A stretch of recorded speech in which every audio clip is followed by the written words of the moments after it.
Hello বন্ধুরা, কেমন আছো সবাই? আজকে আমি আবারও একটা আচারের রেসিপি নিয়ে তোমাদের সামনে চলে আসলাম। তো এই বছরের প্রথম আমাদের বাড়িতে জলপাই আনা হলো, তা ভাবলাম আচার করে নিই, তোমাদের সাথে একটু ভিডিওটা শেয়ার করে নেব। তো এখানে আমি 500 পরিমাণ জলপাই নিয়ে নিলাম। এবার জলপাই ডাঁটাগুলি ছাড়িয়ে পরিষ্কার করে নিয়ে নিলাম। এবার আমি জলপাইগুলি ধুয়ে নেব, তার জন্য একটা বাটির মধ্যে জল নিয়ে নিলাম, নিয়ে জলপাইগুলি দিয়ে দিচ্ছি। দিয়ে এবার জলপাইগুলি কিন্তু ভালো করে একটু চটকিয়ে চটকিয়ে ধুয়ে নিতে হবে, কারণ জলপাইয়ের মধ্যেও অনেক নোংরা থাকে। তো জলপাইগুলি ধোয়া হয়ে গেল। এবার আমি একটা বটির সাহায্যে জলপাইয়ের চারদিকে একটু কাট লাগিয়ে দেবো, তাহলে আচারটা বানালে ভিতরে খুব সুন্দর করে মশলাপাতি ঢুকে যাবে। তো আমি কিন্তু আজকে আস্ত জলপাইয়ের আচারটা বানাবো। তো কিভাবে বানাচ্ছি আচারটা তোমরা যদি ভিডিওটা না দেখো তাহলে তো আর বুঝতে পারবে না। তো সমস্ত জলপাই তো আমার কাটা হয়ে গেল।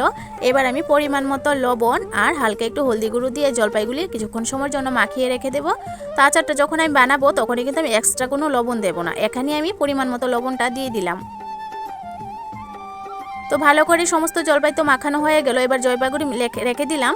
এবার আমি আচারের জন্য একটা মশলা বানিয়ে নেব। তার জন্য প্রথমে শুকনো কলে আমি কিছু শুকনো লঙ্কা ভেজে নিচ্ছি। তো শুকনো লঙ্কাটা কিন্তু আপনারা যে যতটা ঝাল পছন্দ করেন ততটা লঙ্কা আপনারা এখানে দিয়ে দেবেন। তো আমি যেহেতু আচারটা একটু ঝাল ঝাল না হলে ভালো লাগে না, তাহলে একটু বেশি পরিমাণে আমি শুকনো লঙ্কাটা দিলাম। তো শুকনো লঙ্কাটা ভেজে নামিয়ে নিলাম। এবার আমি এখানে হাফ চামচ ধনে, হাফ চামচ জিরে, 1 চামচ মিষ্টি জিরা আর হাফ চামচ পাঁচফোড়ন আর 4-5টা এলাচ দিয়ে গ্যাসের ফ্লেমটা একদম কমিয়ে হালকা ড্রাই রোস্ট করে এগুলিও আমি গুঁড়ো করে নেব। মশলাগুলি কিন্তু বেশি পুরো ভাব করলে একদমই ফ্লেভার আসবে না, খুব সুন্দর গন্ধটা যে থাকবে ওইটাও থাকবে না, পুরো একটা গন্ধ হবে। হালকা হালকা ড্রাই রোস্ট করে তারপর নামিয়ে নিতে হবে, নামিয়ে গুঁড়ো করে নিতে হবে। এবার মশলাগুলি তো নামানো হয়ে গেল। এবার হলো আচারটা বানানোর পালা। তার জন্য গ্যাসের চুলায় আবারও কড়াইটা পরিষ্কার করে বসিয়ে দিলাম সর্ষের তেল। সর্ষের তেলটা গরম হয়ে যাওয়ার পর এখানে তেজপাতা, শুকনো লঙ্কা আর 5 ফোড়ন দিয়ে দিলাম। যখন ফোড়ন থেকে সুন্দর একটা গন্ধ চলে আসবে তখন আমি এখানে মাখিয়ে রাখা জলপাই আর দিয়ে দিলাম। তো অবশ্যই বন্ধুরা এই আচারটা কিন্তু সর্ষের তেলে বানানোর চেষ্টা করবেন, তাহলে অনেক দিন যাবত জলপাইটা রেখেও খেতে পারবেন। আর জলপাইয়ের টেস্টটাও কিন্তু আচারের যে টেস্টটা ওটা কিন্তু খুবই ভালো আসবে।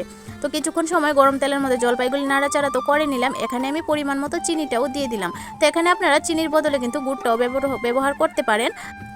তো নাড়াতে নাড়াতে চিনিটা কিন্তু গলে গেছে। এবার আমি মশলা কিন্তু দিয়ে দেবো। তো প্রথমে আমি শুকনো লঙ্কার গুঁড়ো দেবো, তারপর দেবো বাকি যে মশলাটা করে রেখেছিলাম ওই গুঁড়োটা দেবো। তো বন্ধুরা এখানে কিন্তু সমস্ত মশলাটা আমি দিয়ে দেবো না, কারণ আচারটা নামানোর সময় কিন্তু আমি আর একটু করে মশলা দেবো। তো এখানে প্রথমে দিয়ে দিলাম হাফ দিয়ে দিলাম শুকনো লঙ্কার গুঁড়ো, হাফ দিলাম যে 5 ফোড়ন জিরে যে গুঁড়োটা করে রেখেছিলাম ওইটা দিলাম। দিয়ে এবার ভালো করে নাড়িয়ে চাড়িয়ে দিচ্ছি। নাড়িয়ে চাড়িয়ে দেওয়ার পর কিছুক্ষণ সময় আরও জাল করে নেব, প্রায় 10-15 মিনিট জাল করে নেব, তাহলে কিন্তু জলপাইটাও পারফেক্টলি সিদ্ধ হয়ে যাবে আর মশলাটাও খুব সুন্দর জলপাইয়ের মধ্যে ঢুকে যাবে। আচারটাও কিন্তু একদম আঠালো আঠালো ভাব হয়ে যাবে। তখন বুঝতে হবে যে আচারটা একদম পারফেক্টলি হয়ে গেছে। আর তখন কিন্তু অবশ্যই গ্যাসের ফ্লেমটা কমিয়ে রাখতে হবে, না হলে কিন্তু আচারটা পুড়ে যাবে। তো গ্যাসের ফ্লেমটা কমিয়ে নাড়িয়ে চাড়িয়ে কিন্তু আমি একদম আচারটা পারফেক্টলিভাবে বানিয়ে নিয়েছি। এবার নামানোর সময় আর একটু শুকনো লঙ্কার গুঁড়ো আর একটু ভাজা মশলার গুঁড়োটা দিয়ে দিলাম। তো আচারও কিন্তু পারফেক্টলি রেডি। এবার গ্যাসের ফ্লেমটা অফ করে আপনারা কিন্তু একটা কৌটোর মধ্যে রেখে ফ্রিজেও রাখতে পারেন, এমনিতেও রেখে অনেক দিন যাবত খেতে পারেন। তো আজকে আচারের রেসিপিটা কেমন লাগলো অবশ্যই আমাকে কমেন্টে জানাবেন, ফলো করে পাশে থাকবেন। আর বন্ধুরা প্লিজ একটা রিকোয়েস্ট, একটু বেশি বেশি করে শেয়ার করে দেবেন। আর এই বছরের প্রথম আপনাদের বাড়িতে জলপাই আনে এরকমভাবে আচার বানিয়ে ডালের সাথে খেতে পারবেন, রোদের মধ্যে বসে বসে খেতে পারবেন। খুবই টেস্ট হয় কিন্তু এই আচারটা খেতে। ঠিক আছে বন্ধুরা, টাটা, বাই বাই।